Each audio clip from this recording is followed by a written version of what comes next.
எல்லாம் வல்ல இறைவா, உமது வார்த்தை வாசிப்பிற்காக எம்மை தகுதிப்படுத்தும்.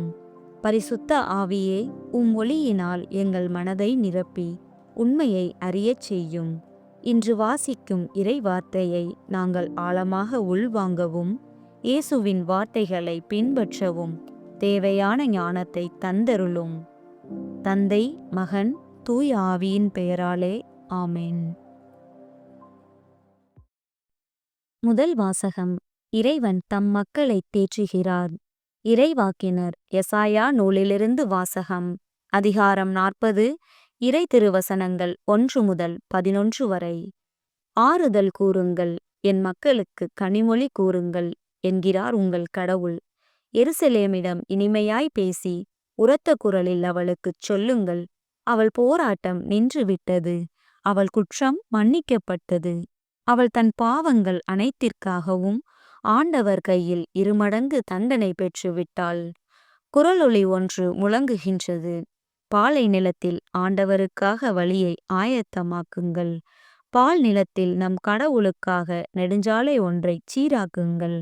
பள்ளத்தாக்கு எல்லாம் நிரப்பப்படும், மலை குன்று யாவும் தாழ்த்தப்படும், கோணலானது நேராக்கப்படும், கரடு முரடானவை சமதளமாக்கப்படும்.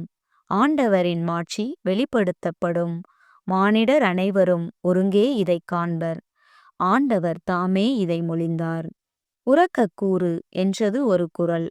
எதை நான் உரக்கக் கூற வேண்டும் என்றேன்.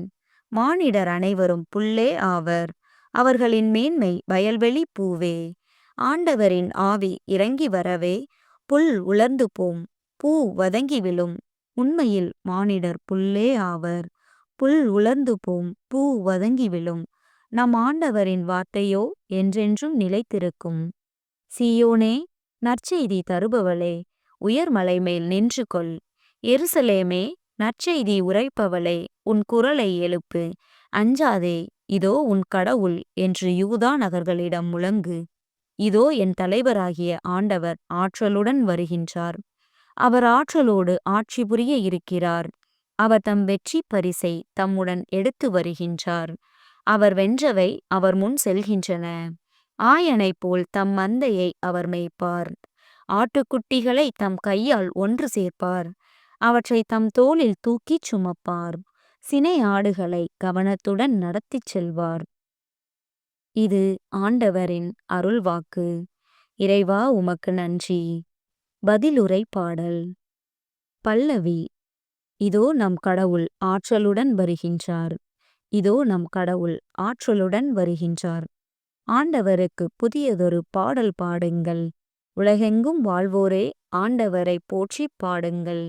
ஆண்டவரை போற்றி பாடுங்கள், அவர் பெயரை வாழ்த்துங்கள். அவர் தரும் மீட்பை நாள்தோறும் அறிவியுங்கள். இதோ நம் கடவுள் ஆற்றலுடன் வருகின்றார். பிற இனத்தார்க்கு அவரது மாட்சியை எடுத்துரையுங்கள். அனைத்து மக்களினங்களுக்கும் அவர்தம் வியத்தகு செயல்களை அறிவியுங்கள். வேற்றினத்தாரிடையே கூறுங்கள், ஆண்டவரே ஆட்சி செய்கின்றார். பூ உலகு உறுதியாக நிலைநிறுத்தப்பட்டுள்ளது, அது அசைவுறாது. அவர் மக்களினங்களை நீதி வலுவாது தீர்ப்பிடுவார். இதோ நம் கடவுள் ஆற்றலுடன் வருகின்றார். விண்ணுலகம் மகிழ்வதாக, மண்ணுலகம் களி கூர்வதாக. கடலும் அதில் நிறைந்துள்ளனவும் முழங்கட்டும், வயல்வெளியும் அதில் உள்ள அனைத்தும் களி கூறட்டும். அப்பொழுது காட்டில் உள்ள அனைத்து மரங்களும் அவர் திருமுன் களிப்புடன் பாடும். இதோ நம் கடவுள் ஆற்றலுடன் வருகின்றார். ஏனெனில் அவர் வருகின்றார், மண்ணுலகிற்கு நீதி தீர்ப்பு வழங்க வருகின்றார். நில உலகை நீதியுடனும் மக்களினங்களை உண்மையுடனும் அவர் தீர்ப்பிடுவார். இதோ நம் கடவுள் ஆற்றலுடன் வருகின்றார். நற்செய்திக்கு முன் வாழ்த்தொலி. அல்லேலூயா, அல்லேலூயா. ஆண்டவரின் நாள் அண்மையில் உள்ளது. இதோ அவர் நம்மை மீட்க வரவிருக்கிறார். அல்லேலூயா. நற்செய்தி வாசகம். சிறியோரில் ஒருவர் கூட நெறி தவறி போகக்கூடாது என்பதே உங்கள் விண்ணகத் தந்தையின் திருவுளம். மத்தேயு எழுதிய தூய நற்செய்தியிலிருந்து வாசகம். அதிகாரம் 18, இறை திருவசனங்கள் 12 முதல் 14 வரை. அக்காலத்தில் இயேசு தம் சீடரை நோக்கி கூறியது: இந்த நிகழ்ச்சியை பற்றி நீங்கள் என்ன நினைக்கிறீர்கள்? ஒருவரிடம் இருக்கும் 100 ஆடுகளுள் ஒன்று வழி தவறி அலைந்தால் அவர் 99 ஆடுகளையும் மலைப்பகுதியில் விட்டுவிட்டு வழி தவறி அலையும் ஆட்டை தேடிச் செல்வார் அல்லவா? அவர் அதை கண்டுபிடித்தால் வழி தவறி அலையாத 99 ஆடுகளையும் பற்றி மகிழ்ச்சியடைவதை விட வழி தவறிய அந்த ஓர் ஆற்றைப் பற்றியே மிகவும் மகிழ்ச்சியடைவார் என உறுதியாக உங்களுக்குச் சொல்லுகிறேன்.